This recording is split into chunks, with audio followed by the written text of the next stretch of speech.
반갑습니다. 브랜딩 스토리입니다. 오늘 여러분들과 함께 나눌 이야기의 주제는요. 50대여 나만의 책을 써라 입니다. 그래요. 이 50대가 됐을 때는 사실은 이 지식과 경험이 충분히 쌓일 시기입니다. 또 세상이 바뀌어서 50대가 이제는 청년이죠. 100살, 120살까지 살 수 있다고 하니까 아직 우리는 청년 맞습니다. 저도 지금 오늘 청남방 입고 있는데 뭐 아주 어색하거나 이상하진 않죠? 네. 자, 그래서 이 50대가 예전과 다르게 사실은 인생을 한번 정리를 하고 나머지 인생, 그러니까 중년, 노년, 이 시기를 새롭게 설계할 수 있는 아주 중요한 시기가 됩니다. 그렇기 때문에 한 번 정도 나만의 책을 한번 도전하고 또 완성하는 그 경험은 분명히 가치가 있을 겁니다. 저 또한 그랬습니다. 저 또한 처음에 책을 써서 크몽이라는 사이트에 책을 좀 팔아봤어요. 좀 쏠쏠하게 책이 나갔습니다. 그러다가 소설을 쓰고 싶더라고요. 그래서 소설을 한 권 완성했습니다. 한 300페이지 정도 되는 소설이에요. 물론 조금 거칠고 문장이 매끄럽진 않습니다. 그리고 약간 내용도 풍성하진 않아요. 하지만 어쨌든 완성했습니다. 그거를 이제 전자책으로 냈고 교보문고, 알라딘 이런 데 이제 판매를 하게 됐어요. 자, 그 과정까지 가면서 이제는 종이책을 내고 싶은데 이 종이책을 내는 데는 벽이 좀 있더라고요. 제가 유명 작가가 아니다 보니까 뭐 이렇게 세세하게 도와주고 또 컨설팅, 뭐 에디터, 뭐 이런 그런 것들을 해주는 팀을 만나지 못했습니다. 그러다가 할 수 없이 제가 출판사를 차렸고 이제는 제 책뿐만 아니라 다른 분들의 책도 이제 출판을 도와주는 입장이 됐습니다. 처음 책을 만들어서 판매를 시작할 때 되게 뿌듯했어요. 그러니까 내 삶이 정말 조금 별 볼 일 없지 않은가. 앞으로 나는 도대체 어떻게 살아야 되는가. 사실 그래요. 뉴스 같은 거 보면 60대, 70대의 노후에 정말 경제적으로 어려움을 겪고 정말 경제적으로 파산하는 그런 뉴스도 우리 너무 많이 보잖아요. 근데 이렇게 글을 쓰고 나니까 내가 작가가 됐어요. 그러면 글을 써서 그래도 나는 나머지 인생을 살아갈 수 있겠구나 라는 막연한 희망이 생겼습니다. 물론 더욱 잘 써야겠죠. 지금 몇 편의 작품보다는 앞으로의 작품이 더 완성도 있고 깊이가 있으면 더 좋겠죠. 자, 그래서 그런 경험을 통해서 여러분들에게 이 50대에 꼭 나만의 책을 쓰라고 여러분들께 어떤 추천하고 또 이렇게 권유해 드리는 겁니다. 자, 그럼 50대에 책을 썼을 때 얻을 수 있는 장점은 무엇이 있을까요? 첫 번째는요, 경험과 지혜의 축적입니다. 50대는 인생 경험과 전문성이 충분히 쌓이는 시기입니다. 그렇죠? 그래서 깊이 있는 컨텐츠를 만들어낼 수 있습니다. 일부 이렇게 걱정하시는 분들 계세요. 전문 작가도 아니고 젊은 작가들도 아닌데 내가 글을 어떻게 써요? 그들보다 이 50대의 초보 작가, 이제 시작하는 이 작가들이 훨씬 더 통찰력 그리고 훨씬 더 깊이 있는 문장을 만들어낼 수 있습니다. 왜요? 우리는 다 겪었잖아요. 그죠? 겪은 거를 정리만 하면 됩니다. 좋은 시선, 따뜻한 시선, 맑은 시선으로 한 번 다시 정리를 하는 거죠. 그러면 분명히 젊은 작가들이 갖지 못한 정말 경험에서 우러나오는 대단한 통찰력이 있는 문장과 책이 만들어질 수 있습니다. 두 번째는요, 퍼스널 브랜딩이 강화될 수 있죠. 이제는 개인이 브랜드가 되는 시대입니다. 그렇지 않으면 이 노후 100살, 120살까지 살아갈 수가 없습니다. 그래서 책을 쓰면 분명히 전문가로서의 입지가 강화되죠. 만들어질 수 있죠. 맞죠? 우리가 우스갯소리로 이런 얘기를 합니다. 그 해당 분야의 책을 100권 읽은 사람보다 한 권의 책을 쓴 사람이 전문가다. 그래서 여러분들이 만약에 내가 인사의 담당자다. 인사에 관련된 책을 썼다. 아니면 나는 IT 전문가다. 그래서 IT에 관련된 책을 썼다. 그러면 여러분들 그 책을 쓰는 순간, 그 책이 출간되는 순간 여러분들은 전문가입니다.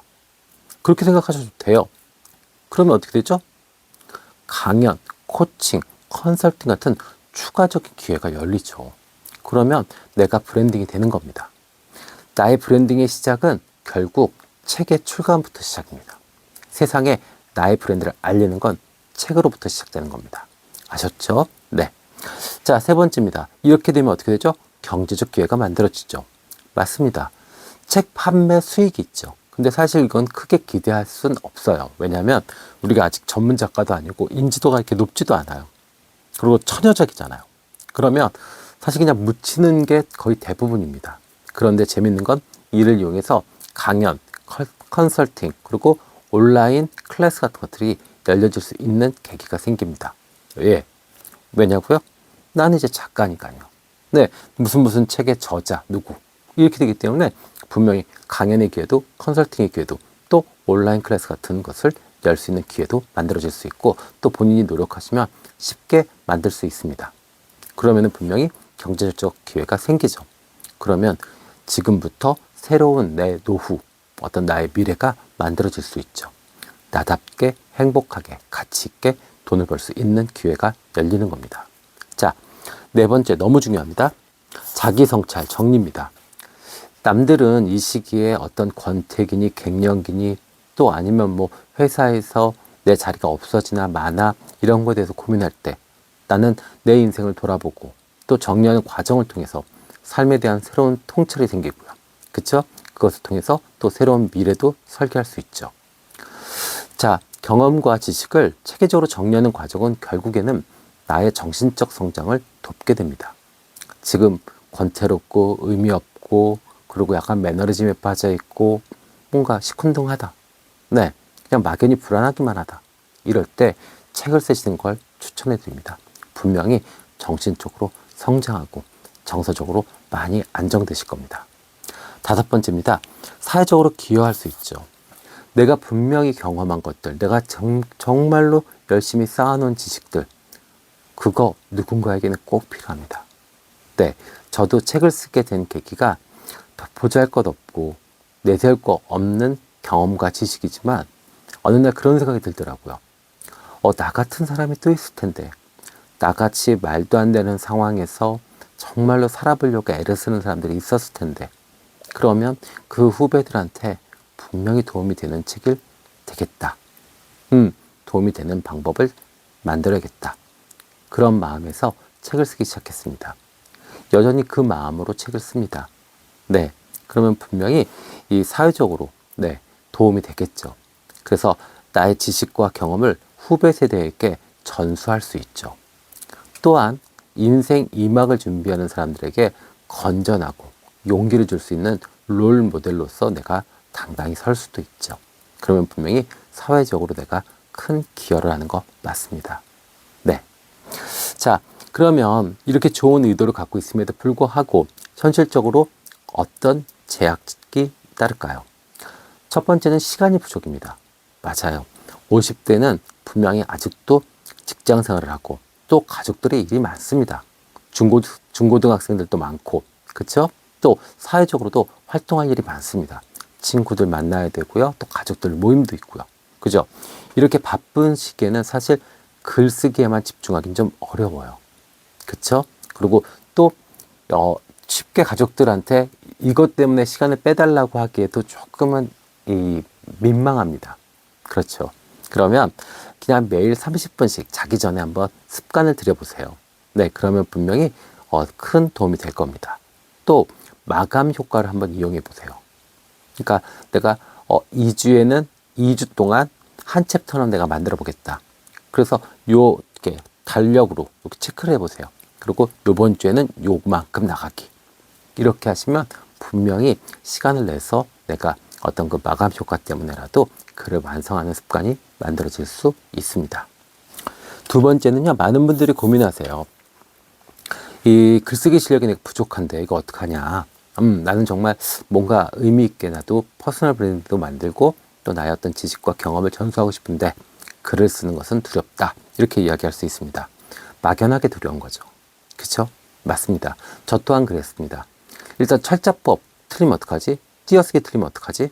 네, 근데 요즘 프로그램들이 좋아서 웬만하면 다 검색하면 나옵니다. 그리고 한글 같은 거 치다 보면 띄어쓰기 잘못되면 표시됩니다. 그러니까 걱정하지 마세요. 그리고 또 조금 도움을 줄 수 있는 사람들이 있다면 뭐 오탈자 같은 거 잡아달라고 하거나 윤문을 맡길 수도 있습니다. 그러니까 일단은 그 글 자체의 어떤 맞춤법, 띄어쓰기 이런 게 중요한 것이 아니라 메시지가 중요한 겁니다. 내용이 중요한 거죠. 그렇죠? 그래서 만약에 이런 두려움이 있으시다면 짧은 글, 블로그나 SNS부터 시작하시는 것을 추천해 드립니다. 네. 그리고 또 글을 쓰시면서는 완벽한 문장을 고집하지는 마세요. 네. 일단 촉으로 만든 다음에 계속 다듬는 방식으로. 네. 그렇게 하시면 분명히 글이 쉽게 써질 겁니다. 또 세 번째 있습니다. 실제로 이제 내가 작가가 되겠다라고 했을 때 이런 부분이 되게 혼란스럽고 고민스럽죠. 왜요? 출판 과정이 너무 복잡해요. 일단 종이책은 어떻죠? 기획안을 작성하고 그 다음에 내가 초고를 만들고 그 다음에 출판사를 섭외하고 원고를 수정하고 인쇄를 하고 유통을 하고 또 이것이 반품이 되고 정산이 되고 정신 하나도 없습니다. 이거 생각하다 보면 어떤 용기가 다 사라집니다. 그렇죠? 네. 그래서 이러지 마시고요. 먼저 전자책을 좀 공략을 해보세요. 전자책 내는 것도 불편하지 않고요. 간편하고 쉽습니다. 그런 다음에 반응이 좋은 것을 종이책으로 전환시키는 방식으로 그렇게 하시면 분명히 출판사와 어떤 네트워킹 또 대화라든지 이런 것들도 훨씬 더 쉽게 잘 될 겁니다. 아셨죠? 네. 또 이런 것들 고민하시는 분들 계세요. 저는 사실 이거 고민 안 했습니다. 근데 많은 분들이 이거 고민하시더라고요. 독자의 반응에 대해서 두려워하시는 거예요. 네. 내가 쓴 책이 팔릴까? 괜히 욕이나 먹지 않을까? 뭐 이런 의문과 두려움을 너무 많이 갖고 계세요. 네. 그러지 마세요.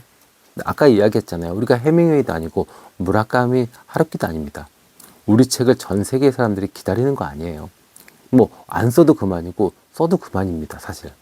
그렇죠? 저는 이런 얘기 많이 드려요. 인생은 그 지하철 타는 거랑 비슷하다고요.